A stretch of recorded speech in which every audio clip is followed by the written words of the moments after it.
There's never a perfect time. So stop living in your head, make your grand escape, and start living life the way that you want to live it and doing the things that you want to do.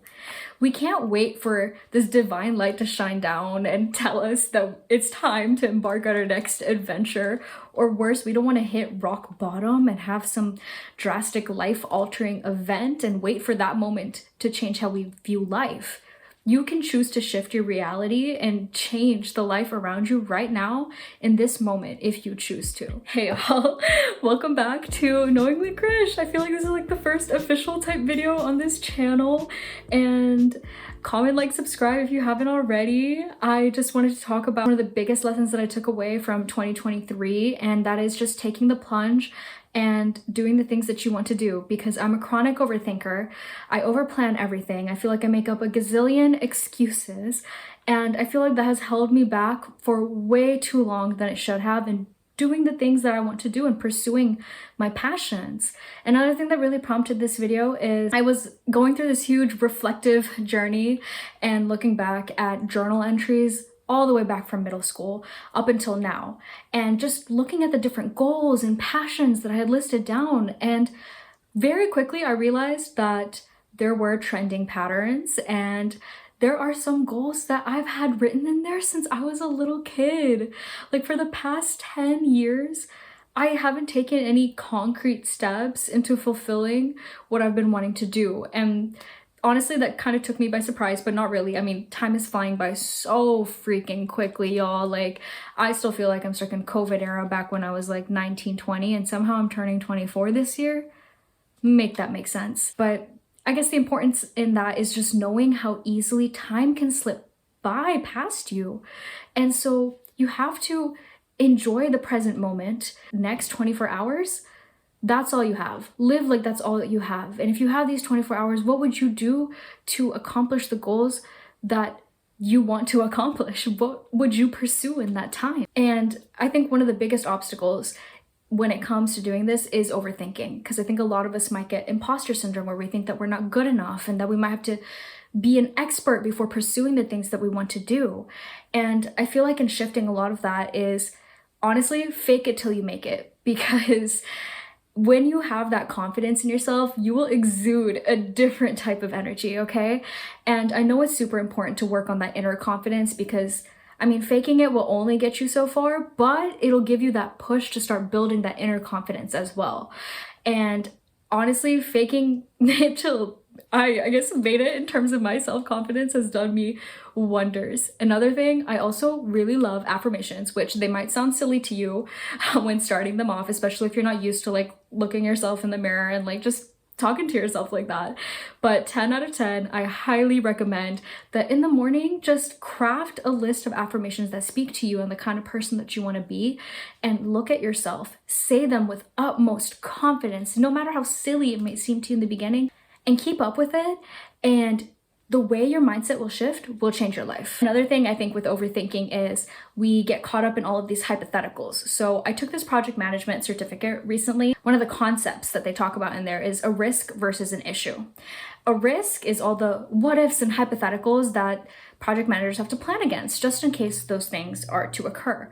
Whereas an issue is a current problem impacting the project right now. And I feel like that's something that could be applied into everyone's everyday life, because there's no point in getting caught up in all these hypotheticals and creating plans for all these low risk potentials, like issues that could arise, when literally, again, there's a low risk of them happening. So why are we spending all our time ruminating on that? Instead, if you are dealing with any issues in your current life, focus on that instead.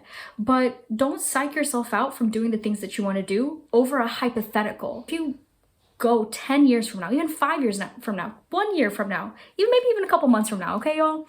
And the reason you stopped yourself is because of an hypothetical, don't do that, okay? Like, not worth it. And another thing is, everyone goes through life feeling like there's a spotlight on them, that the entire world is watching and judging them, when this is so far from the truth. Everyone is so preoccupied with themselves, thinking the spotlight is shining on them. Trust me, they're not even giving a second thought as to what's going on with you. Like, maybe they'll notice for a couple minutes or a couple seconds or something like that, but they're not going to spend most of their time thinking about you because they're thinking about themselves. And embarrassment in itself and shame, I think this is one of the biggest lessons that I learned, is a construct that you make up in your own head. Sure, there can be mean, judgy people who might spend all their time criticizing you. However, that just shows that they have stuff that they need to work on, because how they're reacting is just a culmination of their traumas. That's not something that you should have to focus on. I feel like another big obstacle that has always gotten in my way is planning, or planning as a means of procrastination, because I always had this feeling that I had to be an expert in whatever I was doing, which is absolutely ridiculous, because it's not like I came out of the womb ready to be a YouTuber. Otherwise I wouldn't be here. I would be like an international sensation 24 years ago, world's youngest phenomenal successful YouTuber, which, you know, I don't even know, was YouTube around back in 2000? Anyways, tangent. The point I'm trying to make is you don't have to be an expert when you start. You learn by doing. You don't learn by planning and by thinking about it.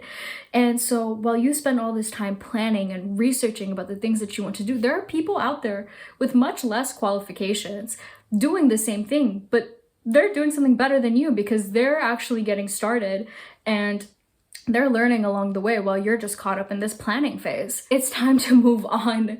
Get into the initiation phase, the execution phase. You need to start doing what you want to do. Start pursuing your passions and learn by doing. Embrace failure and mistakes. That is the best way to learn. Another big obstacle is just making excuses. I feel like part of this is because, I don't know, we just have this construct made up about time since we were younger that you have to start things on like maybe the first of every month, or, you know, you can only make that change when the new year comes around, or I have to wait till the next Monday and then I'll start implementing this change. Literally, for why?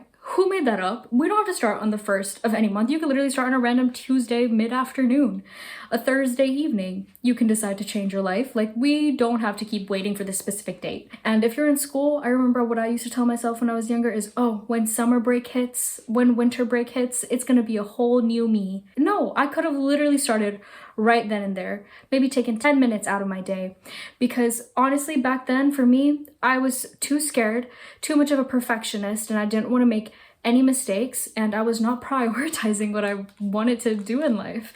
And honestly, that's a waste of time from back then. But also another important thing is, don't shame your younger self, because they didn't know better. He didn't know better back then, and now you do know better, and so do better now. But don't shame your past self. I just want to challenge y'all to think about what it is that you actually want to do. Like, even if it's one goal, think about something that you could accomplish within the next 3 months. Maybe it's starting to be more fit. Maybe it's starting your own YouTube channel. Maybe you want to write a novel. I don't know. Maybe you want to ask your crush out or something like that. Who knows? And just write down what's an actionable step that you could take literally today to propel yourself towards that goal. And you just need to do it, okay? Just take the plunge, take action, get out of your head. And I also recommend, if you want some additional motivation and videos, there's this 3-minute interview from Benedict Cumberbatch, and he says that sometimes we just need to give a big F you to the world. And honestly, that is so true. Just give a big F you to the world and do it. Embrace fear and live your life without regret, because it's so much better to regret doing something that you did than to regret never doing it at all. And that's all. Thank you guys for watching. I really appreciate it. And I'm excited to be making more videos just on life lessons that I've learned, but please comment down below on what types of videos that you would like to see next. And I'll see y'all soon. I hope you have the most beautiful day.